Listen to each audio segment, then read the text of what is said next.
Happy Thanksgiving! It's a special bonus episode of the Power Grid. We're going to cover the 3-game slate on Thanksgiving Day to try to get you ready for what is one of the most popular DFS days of the year. This is the Footballguys Daily Fantasy Power Grid presented by DraftKings, and I'm joined as always by Ryan Hester, Devin Knotts, and John Lee. John, lead us off with Vegas. Only 3 games here and 2 road favorites. You would be right. 2 road favorites in the form of New Orleans over Atlanta. New Orleans, 6.5-point favorite over Atlanta, who returned to earth last week. And I see the hat is gone. Yeah, it was short-lived. I had to enjoy the Falcons wins there while I could. It was ugly last week. Well, this week, Atlanta, they actually had the 3rd highest team total on the slate at 21.3, playing at home against a strong New Orleans offense. We suspect that one should be a shootout. So you want to save some salary for that late game going off in Atlanta. Of course, then you have Buffalo visiting Dallas. Dallas, about a touchdown favorite over Buffalo. It'll be interesting to see how that game plays out with some mismatches that we'll talk about. And then I think, that maybe we could argue the games get bad to better or bad to good, I guess, throughout the day, because that first game being played in the Midwest between Chicago and Detroit looks to be a snooze fest, but it's 33% of the entire slate. So we can't ignore it for this guy. And, those teams, Chicago, a short 3-point favorite, 20.75 point implied team total. Detroit has the least amounts of points on their projected team total, and it's about 17.8. So, normally I say a lot of different ways to go this week, at least for Thanksgiving Day, not so many ways to go. So really, you gotta hit everything right in order to win the money on Turkey Day. Yeah, and we'll tell you maybe some of those long shots that you should consider putting into your GPP lineups to differentiate yourselves with a smaller player pool. You got to work it a little bit there. And all 3 of these games are indoors in domes, so no weather to worry about on Thanksgiving Day games. All right, Devin, let's go look at this ugly first game with the low total on it. It's Chicago at Detroit. What do you like here? What don't you like? And tell us, you're generally more of a cash game player. Do you play a whole lot of cash on Thanksgiving Day with only 3 games in the slate? I move it to about 50-50. So I'm normally about 90-10. On Thanksgiving, I'll have about 50-50 because it's actually been some of my more profitable days historically.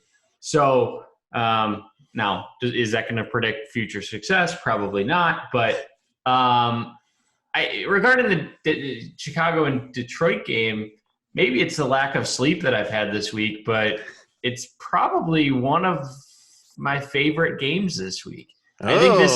I think this is where you get all of the value on this slate, and it's the one game where the offenses aren't incredibly narrow, meaning we'll get into Buffalo, and Buffalo has like 2 total options. Dallas is sort of the same way. And New Orleans, we know it doesn't have a lot of options. So I think the GPP winner is going to come out of this game. And I think that there are several good options. So I'll start with the quarterback. Mitch Trubisky looked pretty good last week. And if you're looking to save salary, it's not really a cash idea, but Trubisky looked mobile. He was moving. And where he's actually better is throwing on the run and actually scrambling a little bit, which we saw last week. So I think that this game is going to go way over the total. I like Trubisky as probably my favorite cheap quarterback, and I'm probably going that way just to save salary. The one guy I can't do is David Montgomery, and we'll talk about him in a minute. But even though the matchup is tremendous, David Montgomery's a not good running back. And then at the receiver position, on both sides of the ball, I like Marvin Jones, who's cheap, and then Anthony Miller will probably be the highest owned player on this slate. At 3,900, a lot of people are going to see the last 2 weeks from Miller and slide him in as the cheap option. This week is 12 receptions over the last 2 games, and we'll be playing out of slot opposite of Allen Robinson, who I also think is in a good spot. So I'm actually targeting this game pretty heavily compared to the other games, which may be a good idea, or maybe I'll just fall asleep early with all the turkey that I've eaten. I'm not sure, but it's a game that I'm actually loading up on quite heavily, and I'm interested to see what the guys are going to say. So I also like Bo Scarbrough too. Oh, yeah. John agreed with Trubisky here a little bit. He didn't think that necessarily it was going to go high on the total, and then he kind of shook his head at some other stuff. So I'm going to go to John next. He had a lot of thoughts. All right, so I'm on board with Trubisky.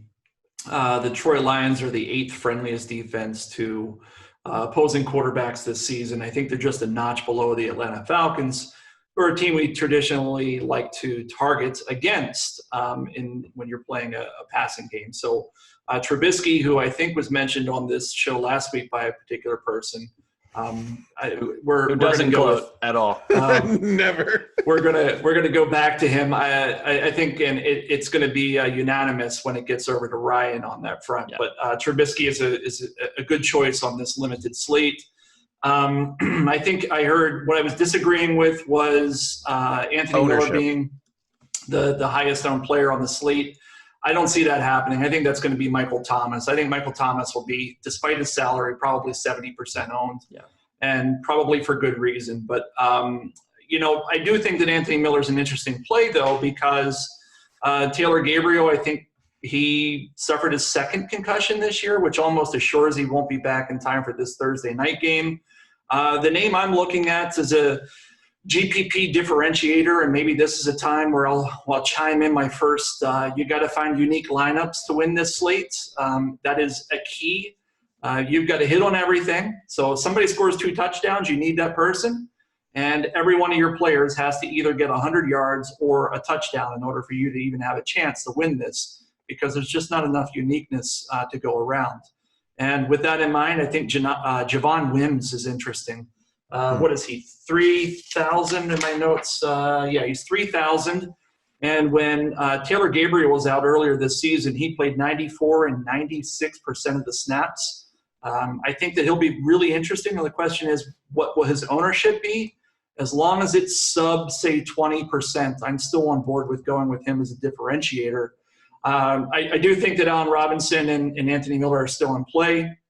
But again, looking for lineup uniqueness, I like the Javon Wims play, especially because they're tight end as well. If I'm not mistaken, he's not practicing, right? Braubecker, is that his name?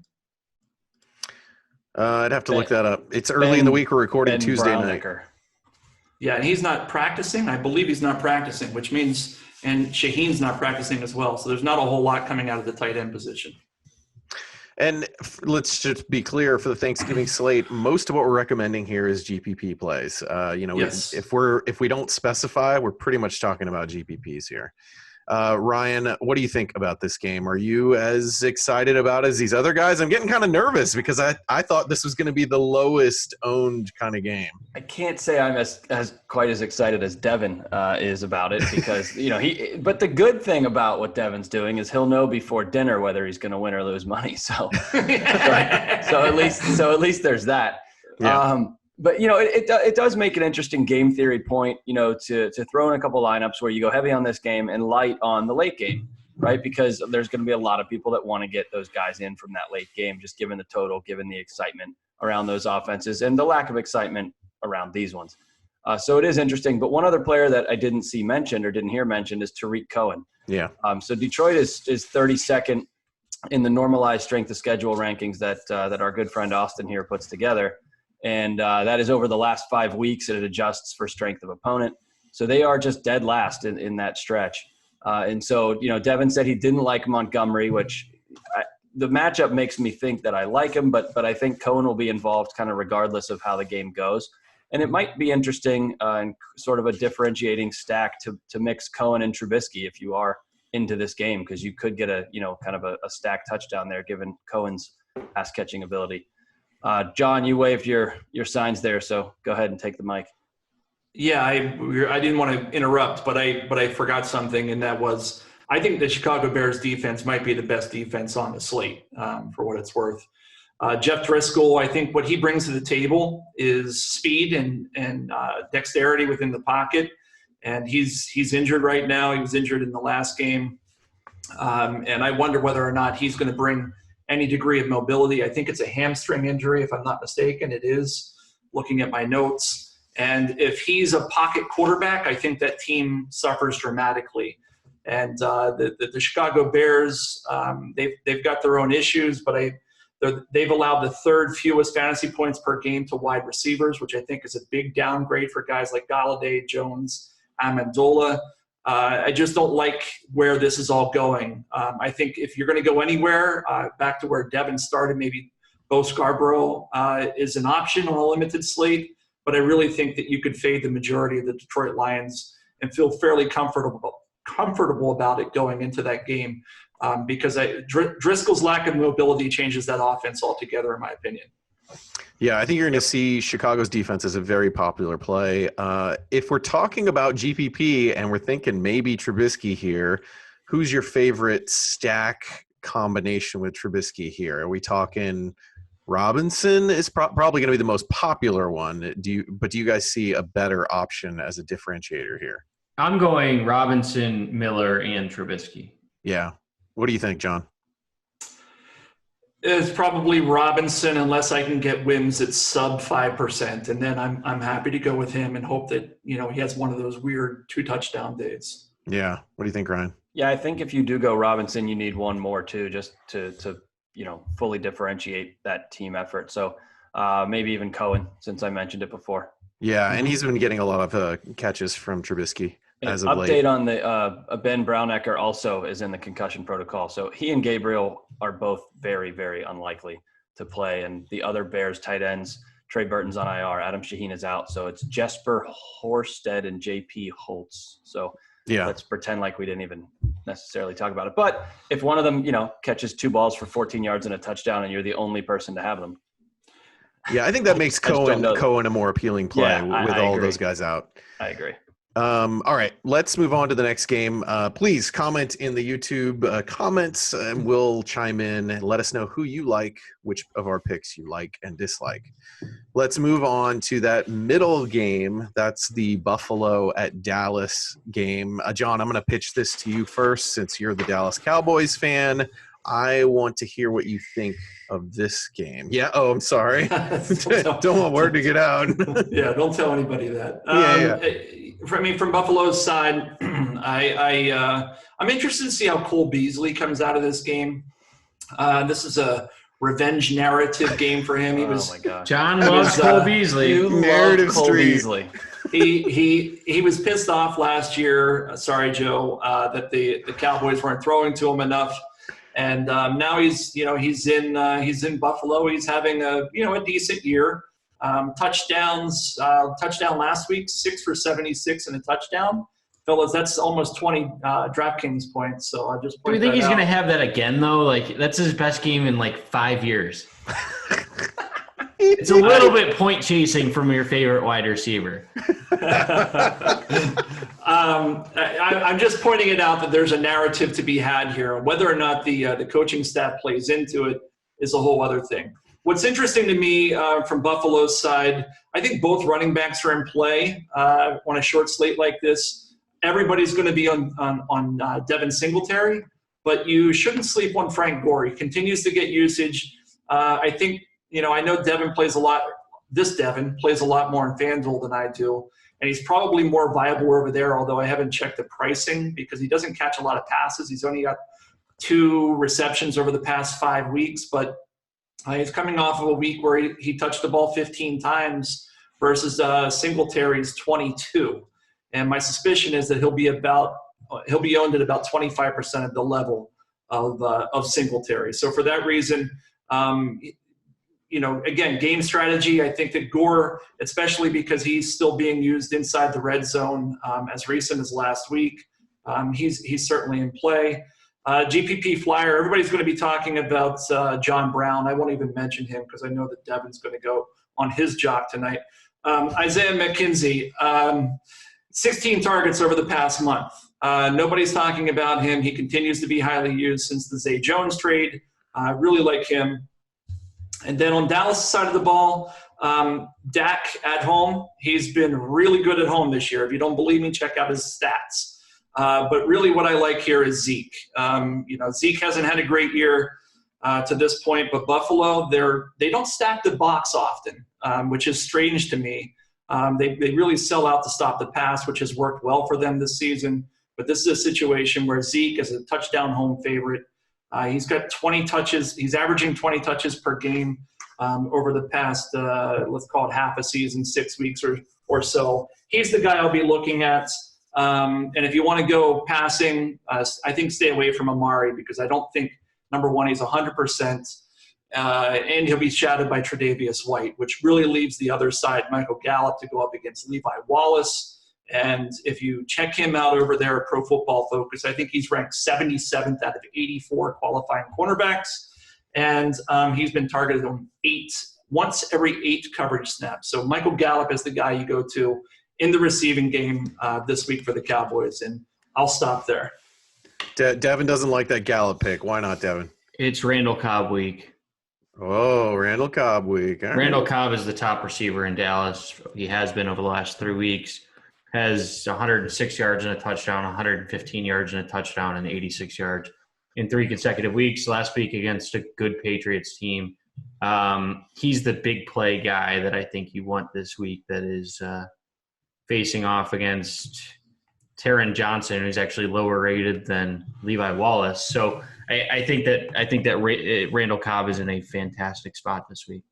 And I think he's the lowest price of the 3 on both sides. Yeah, he's the lowest price of the 3 on both sides. Ryan, what do you think? Yeah, I mean, the guys hit on everything I had. So one thing with Elliott is, you can make an argument why he should be the highest owned player on the slate, more so than Michael Thomas. And that argument would be that his matchup is great, right? Buffalo is the second worst team in terms of normalized strength of schedule on the slate to Detroit, who I mentioned earlier. And Detroit's worst and Buffalo's third worst. So there's really not even a large degree of separation there. You can also make the case that in terms of running back shares, that Dallas is by far the narrowest out of all these teams. So if I'm prioritizing players across positions on these teams, I think you could find – it's hard to say you can find a receiver better than Michael Thomas. You can find other viable alternatives to Michael Thomas. But in terms of running backs who can just win a week, it's really Zeke and everybody else on this slate, I think. And so, I think right there, he's the guy. And then John also mentioned they're a touchdown favorite at home, which we also like to see with our running backs. So, Elliott is probably my top player, definitely my top player in this game. And then in terms of quarterbacks, John mentioned Prescott. So I think he's, we got into Trubisky pretty good in the last game, but I think Prescott's the best combination of safety and price. So those are the 2 guys where I'm really focusing on this game. And other than that, I mean, I didn't have really anybody else I see that I do want to add. Maybe the Dallas defense, though, because we do know Josh Allen has a propensity to get sacked and be a little bit reckless with his throws, although he is fixing that. I think last week was his first interception in quite some time, if I'm not mistaken. So, that narrative might be playing itself out, but again, home favorite, Dallas D, that they have some talented guys. So that's the only other play I can think of in the game other than what was mentioned. And to comment on John Brown, I'm off of John Brown this week, actually. I think that Dallas should be able to take him out of this game. And I think this game is, from a pace standpoint, is a lot of running clock, not a lot of plays.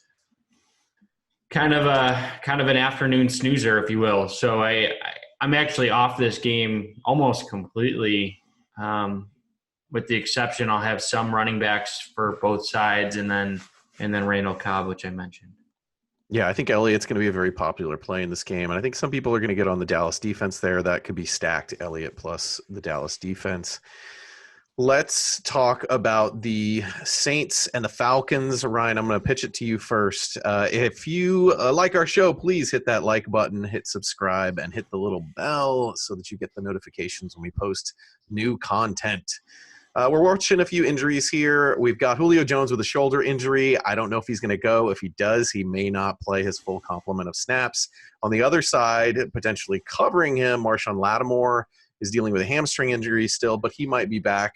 this week. Remember, sort of Julio went off last time these teams met in New Orleans because Lattimore left the game early.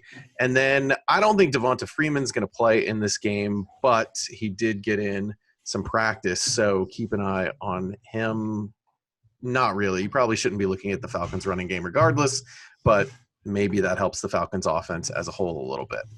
Ryan, what do you think of this game? It's the highest scoring game with the highest scoring team.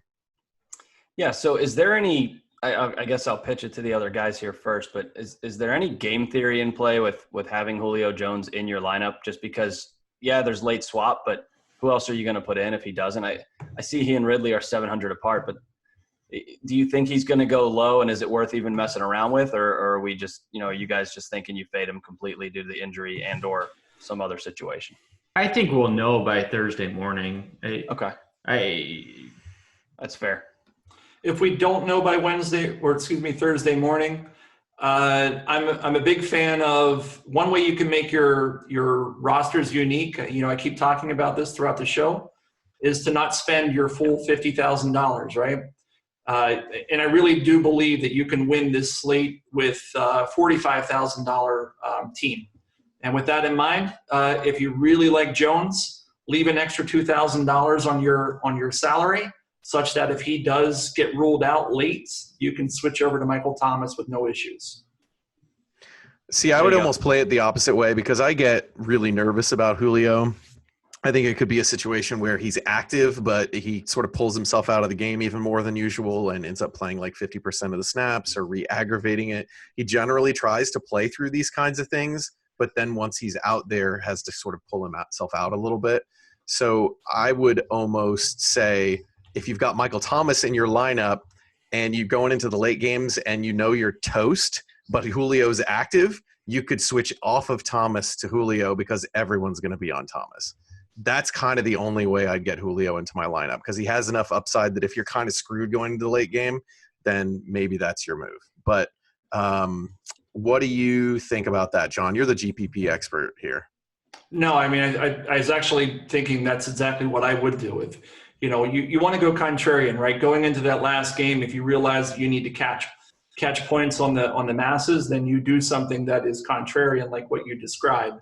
If you're ahead of the game, you go with the sure thing, and that's Thomas, because 80% of the people, or whatever it's going to be, are going to be riding that same bus with you.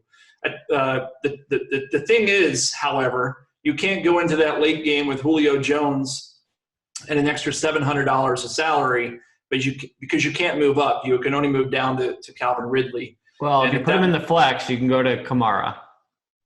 There you go. So that's a good counterpoint. So that's another way to go. So allow yourself some flexibility and don't spend all your money meaninglessly. Because if anything, these showdown slates have taught us is that if you want to win the big money, you got to have a little bit of roster uniqueness. Yeah, and I love late swap for this kind of slate, right? Because you just got one game at a time. This is like the best late swapping adventure of the season, and I think that's why a lot of people play it. And one thing to clarify, there's a big difference between uniqueness and being stupid. Sure. Right. So Yes. I see oftentimes like a backup quarterback will be 1% owned on the off chance that a quarterback gets hurt in the first quarter. Don't do that. Don't be dumb. There's ways to be unique. I would just don't play Zach Line. You don't need to play Javon Wims and Isaiah McKenzie just because John said they're both deep sleepers. No, you don't need to go that deep. Like one of those guys plus not taking every single top owned guy that we're talking about here is fine. Yeah, exactly. One key sort of off the wall guy, and you're probably good. Any other thoughts on this, Ryan? Yeah. So just back to, I guess, plays instead of theory here. Yeah. The only tight end of any consequence on the entire slate is Jared Cook. So he has more than a 20% target share in 2 of the 3 games since Drew Brees has been back. The game versus Tampa was a bit of an anomaly where he only got, I think, 2 targets. But if you look at their targets across positions, to wide receivers, it's been flat, and to running backs, it's been flat. And then in that game, it dipped to tight end. So it was almost, like an overall volume dip and it just happened to be at the expense of Cook. So that's kind of a long way of saying, I think you can pencil in Cook for 15% of New Orleans targets, which yes, he's expensive compared to the other tight ends on this slate, but he's certainly the only one you can peg in for any more than probably 10% of his team's targets, and that might be a bit friendly to the other guys. One other play I like here, and it's not just because of his alma mater, but Latavius Murray is another guy we can play in this game. I mean, this is a favored team. He has played 25%, 41%, and 39% of the snaps since Kamara came back. That 25% happened to be against Atlanta. It was in a game that New Orleans was losing the entire way. So I think that was game script dependent. So if they're ahead, you can look at a 40% snap guy who has a nose for the end zone and can also make big plays, can make plays in the passing game. And Atlanta allowed the overall RB13 rank to Tampa Bay running backs last week. And we know that those guys really aren't high producers. So this is Atlanta's been good on the year, though. Don't discount them. They've been good, but they allowed production to Tampa Bay. And if Ronald Jones can do it, I think both Kamara and Murray can do it. So it's a slight differentiator. I don't think he's going to be sub 10% or anything, but he's not going to be anything north of 20, I would think. So that's just somebody else that I like who he's under the radar and he still he's a backup who plays essentially. And I think you're going to see really high ownership for Cook just because, like you said, I don't think there's great options at tight end. And I don't think you should worry about that. I would go Jared Cook, lock him in, and find your differentiation elsewhere. Unless one of you other guys has a tight end, you're like, oh, you should play Jason Witten or something. I don't know.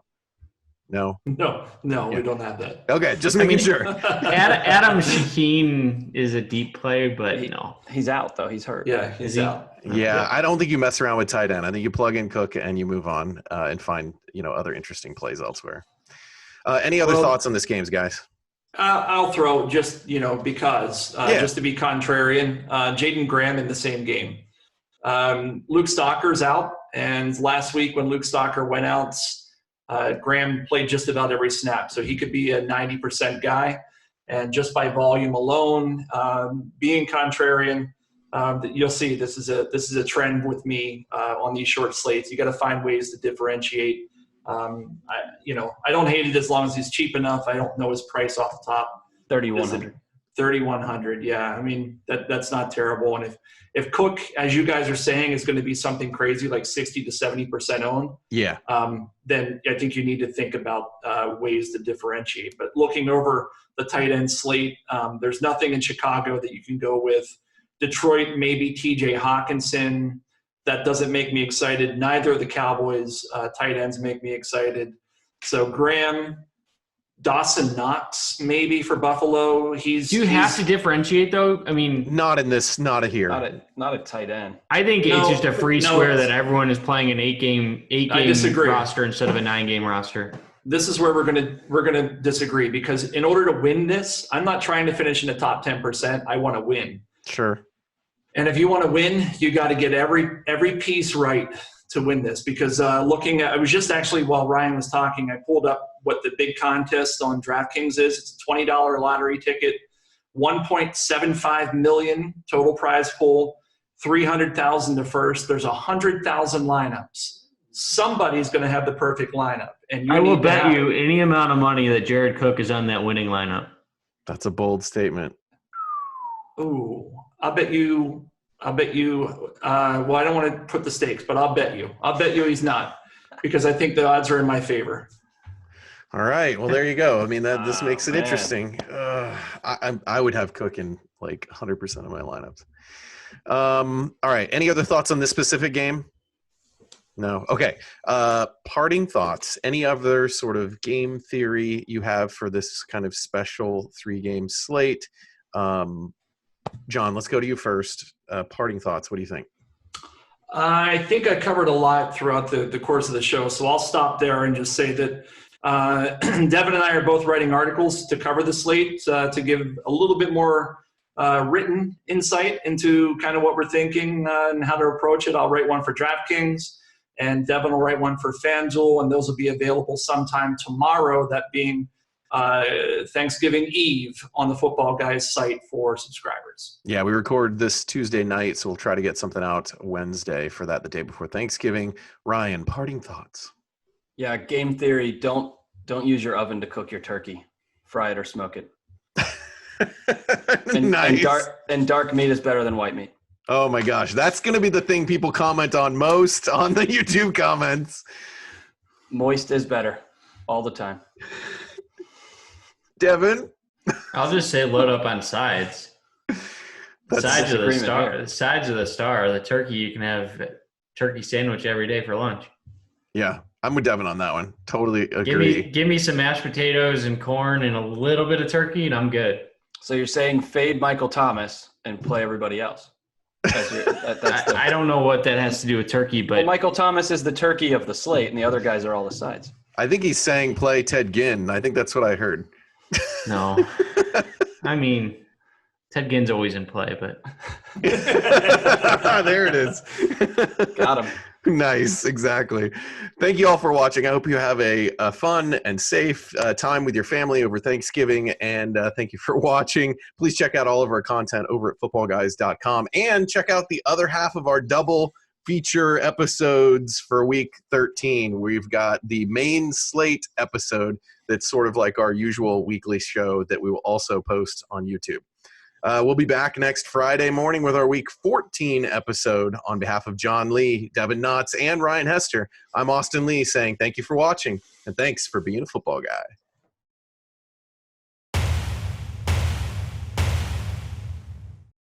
To check out our content at footballguys.com, click the button on Devin's face. To subscribe to our YouTube channel, be sure to click on the button on John's face. And if you'd like to see our latest video, click on the giant video in front of Ryan's face. Click any of those now. Thank you for watching. Thank you for listening.